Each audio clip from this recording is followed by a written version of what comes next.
Wife கூட பிரச்சனை வரக்கூடாது. சார் அதுக்கு உலகத்தில ஒருத்தனை கண்டுபிடிக்கணும் சார். உண்மதான். அதுக்கு ஒருத்தனை உலகத்தில கண்டுபிடிச்சா தான் உண்டு. ஸோ அப்போ ஒய்ஃபு கூட பிரச்சனை வந்தா என்ன ஆகும்? ஒய்ஃப் கூட சண்டை வந்தா என்னென்னமோ ஆகும். சார் நம்ம ஒய்ஃப் இருக்காங்களே, இவங்கள பகைச்சுக்கிறதும் ஒண்ணு தான். ஒரு லயன் வாயில மண்டைய குடுத்து என்ன மாட்டிக்கிறதும் ஒண்ணு தான். உலகத்தில ஒரு மனிதன் சந்தோஷமா இருக்கிறதே, நீங்க யார வேணா பாருங்க. ஒரு பெரிய பெரிய ஆட்கள பாருங்க. பெரிய விஷயங்களுக்கு போவாரு. அடுத்ததாக நமது இது மாரி வந்து தி பெஸ்ட் அச்சீவர் பட்டம் வாங்குவதற்காக யாரோ ஒருத்தர கூப்பிடுவாங்க. அந்த நேரம் பார்த்து இவரு யாருக்கோ ஃபோன் பண்ணுவாரு. இந்த ஃபோன் எடுத்து, எடுத்து நான் தான் அப்படிம்பாரு.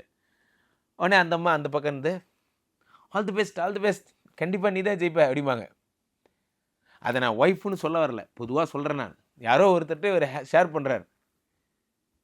இந்த உலகத்தில இவன் வாழ்றதே அந்த ஒரு உறவுக்கு தான். இவனோட வெற்றி எல்லாம் அந்த உறவுட்ட. அவள்ட்ட போய் சொல்லிடுவான்.